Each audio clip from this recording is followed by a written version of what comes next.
I want to tell you, the ERA is coming up probably this week in the House of Delegates. And I'm going to tell you again, those of you that want to rant and rave about ERAs and enshrining it in constitutions and whatever nonsense you're spewing out, let me just tell you, if the ERA is defeated in the House of Delegates or it's crushed in committee, which is a symbolic vote that means absolutely nothing, let me tell you what the stakes are, just so we're clear.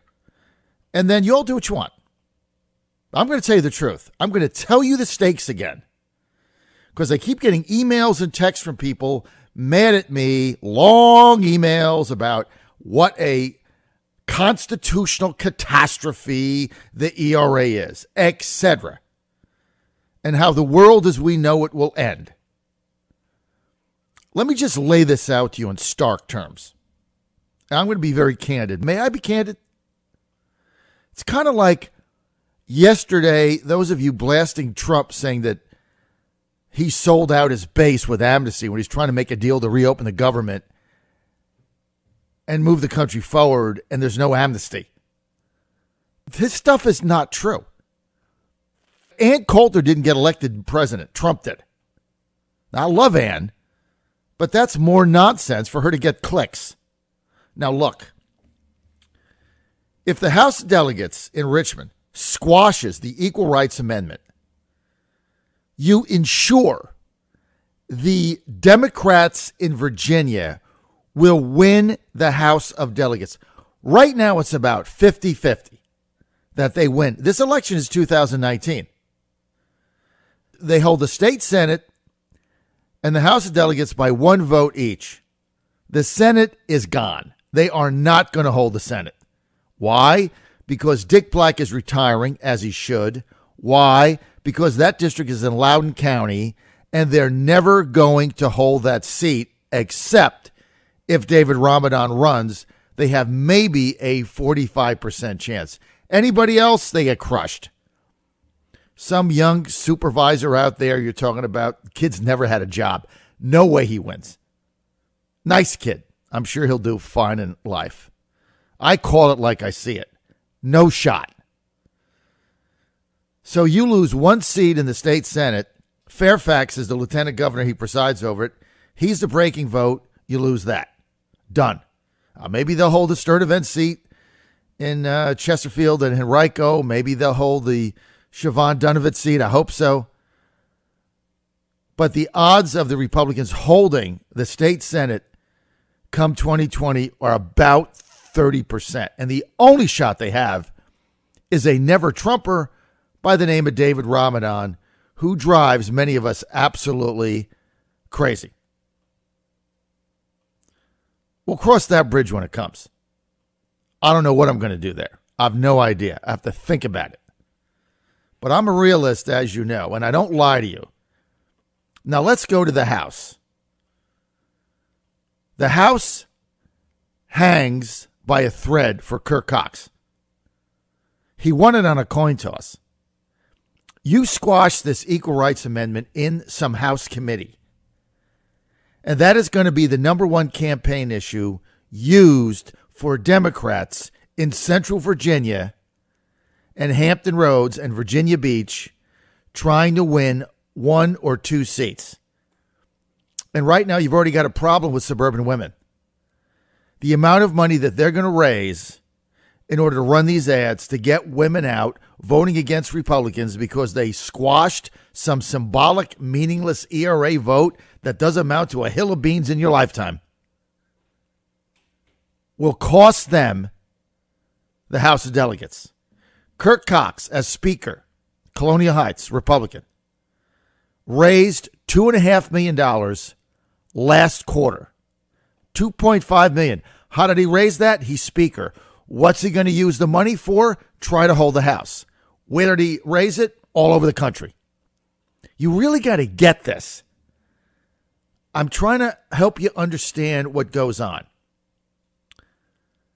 You're going to trade a hill to die on for the ERA, some meaningless vote.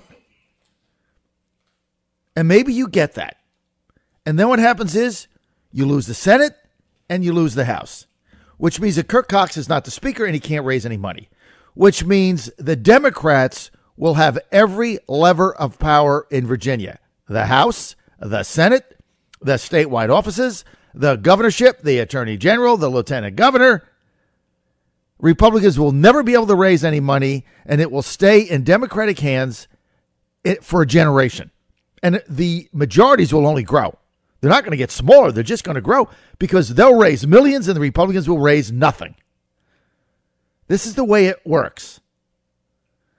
And so all of this crazy legislation that's out there, from $15 minimum wages to getting rid of right to work, to raising taxes, to tolls, to whatever you can possibly imagine, to what I had Jennifer Boysko on, I think Thursday or Friday. I think Friday.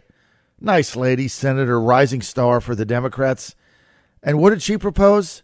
An equal pay amendment, which would tie all companies up in litigation every time you gave a male a bigger raise than a female based on a performance review. I tried to explain this to her. It didn't matter. They just don't get it. They've never run a company.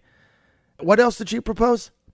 It's all good intention. She's a wonderful lady. She proposed paid family leave. Paid. Like Michael says, I got married. I'm having a baby. I'm a father. I want to stay home with my baby for 13 weeks. Right now, his job has to be here when he comes back.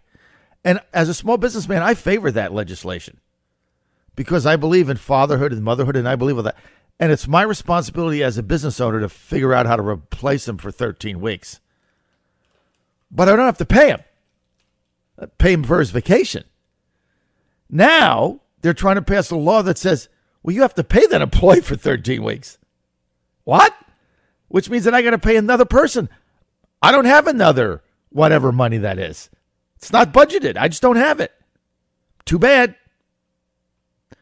Crazy stuff. The stuff they're going to pass is insane. And there will be no check and no balance and no way to stop it. There's no 60-vote cloture rule. There's a governor and there's a speaker and there's a Senate majority leader. And you're going to have Saslow and Filler Corn and Ralph Northam or LeVar Stoney or Justin Fairfax or Mark Herring or some other super liberal. And you're willing, these ERA people, you're willing to trade all this off, all this legislation off, for a symbolic vote that doesn't mean anything. That is insanity. That is the definition of insanity. And you know why? Because you're following Cuccinelli down the path to defeat yet once again. Ken Cuccinelli, behind this whole thing, the guy who single-handedly destroyed the Republican Party of Virginia in our lifetime. And now that it's completely destroyed, he wants to be sure it's dead and buried, and there's a stake in his heart. So out of the phoenix will rise a crater. So when you spew off about ERAs and think about primary challenges, think again. John Fredericks Radio Network. Don't be a crazy. Think this stuff through. Kirk Cox is the last wall of defense for complete takeover of Virginia by the Democrats for your lifetime. The last man standing. Now, you got to make a decision as Republicans in Virginia or independents or anybody listening to me. We got enough crackpots running around on both sides as it is.